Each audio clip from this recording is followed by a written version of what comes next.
Oke, Assalamualaikum warahmatullahi wabarakatuh. Di sini saya Sinta Alivia Zahro.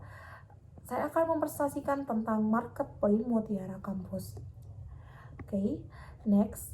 Yang pertama, konten. Yang pertama adalah ikhtisar bisnis, analisis pasar, strategi pemasaran, rencana keuangan, dan implementasi.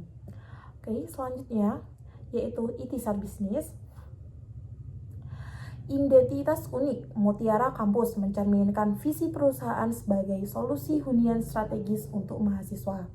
Fokus pelanggan. Nama ini dirancang untuk menarik perhatian mahasiswa dan keluarga mereka yang mencari hunian berkualitas dekat kampus.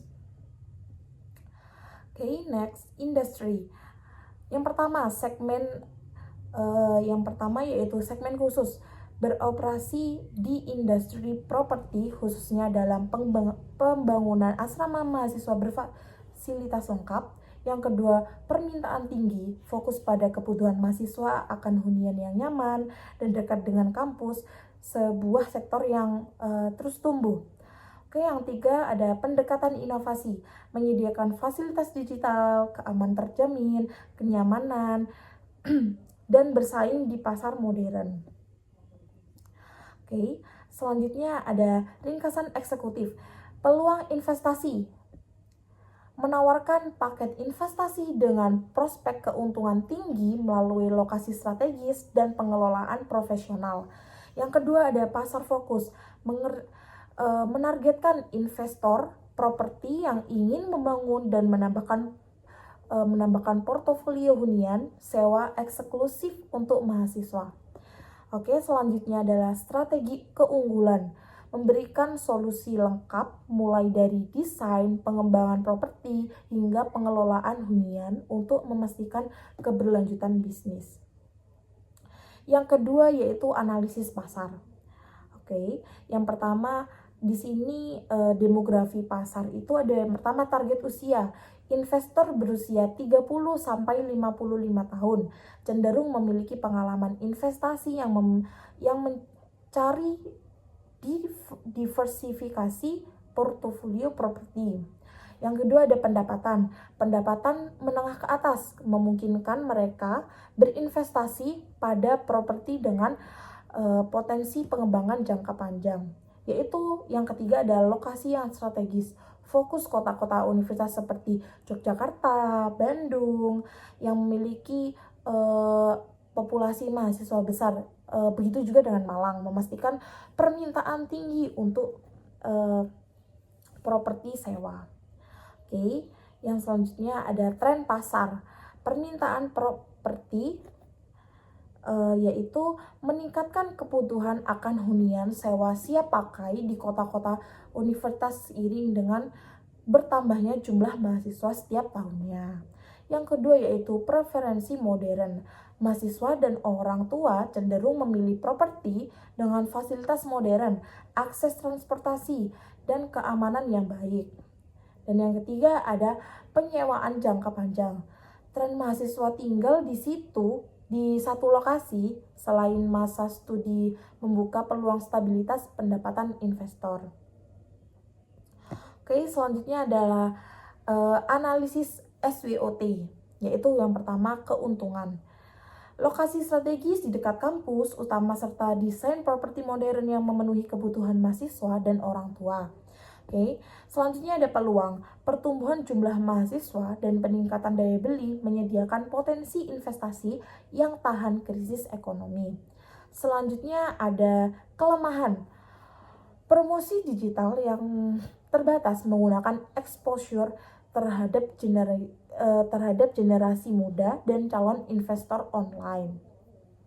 Yang terakhir ada ancaman kompetitor mapan di sektor properti sewa menguasai pangsa pasar melalui reputasi yang lebih lama dan basis klien yang solid. Selanjutnya yaitu strategi pemasaran. Oke, di sini ada strategi pemasaran kenyamanan, menciptakan asrama yang dilengkapi fasilitas modern dan mendukung lingkungan belajar yang kondusif. Keberlanjutan menawarkan solusi investasi properti yang menguntungkan dan manajemen profesional transparan. Selanjutnya ada target pasar. Yang pertama, investor potensial, fokus pada individu atau perusahaan yang ingin memaksimalkan pendapat pasif melalui investasi properti. Yaitu yang kedua ada orang tua mahasiswa, menawarkan solusi hunian nyaman dan aman untuk anak-anak mereka yang melanjutkan pendidikan di universitas. Oke, selanjutnya ada penempatan properti strategis, menentukan lokasi dekat kampus untuk meningkatkan kejangkauan dan kenyamanan bagi mahasiswa penghuni. Selanjutnya yaitu ada keunggulan siap pakai, menyediakan hunian yang telah dilengkapi perabot lengkap sehingga penyewa atau investor dapat memulai segera tanpa menunggu renovasi atau pembangunan tambahan. Selanjutnya yaitu rencana keuangan dan implementasi. Yang pertama, tujuan keuangan, pertumbuhan pendapatan. Fokus pada pencapaian pertumbuhan pendapatan tahunan sebesar 25% melalui peningkatan penjualan dan efisiensi biaya operasional.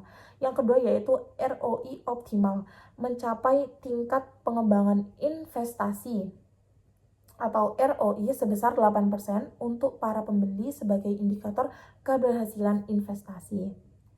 Selanjutnya ada perkiraan penjualan. Target tahunan penjualan 12 unit asrama setiap tahun dengan pendekatan pemasaran yang strategis untuk mendukung kebutuhan pasar. Yaitu ada segmentasi pelanggan, identifikasi dan fokus pada pelanggan potensial seperti mahasiswa, orang tua mahasiswa, dan investor properti. Selanjutnya ada langkah-langkah implementasi. Yang pertama, kampanye digital.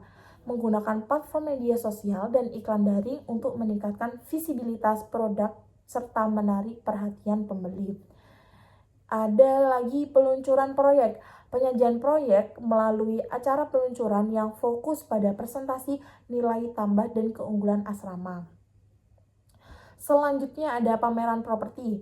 Berpartisipasi dalam pameran atau acara lokal untuk memperkenalkan proyek secara langsung kepada calon pembeli. Selanjutnya ada evaluasi strategis. Peninjauan berkala terhadap efektivitas strategi pemasaran dan operasional untuk memastikan mencapai tujuan bisnis. Oke, terima kasih.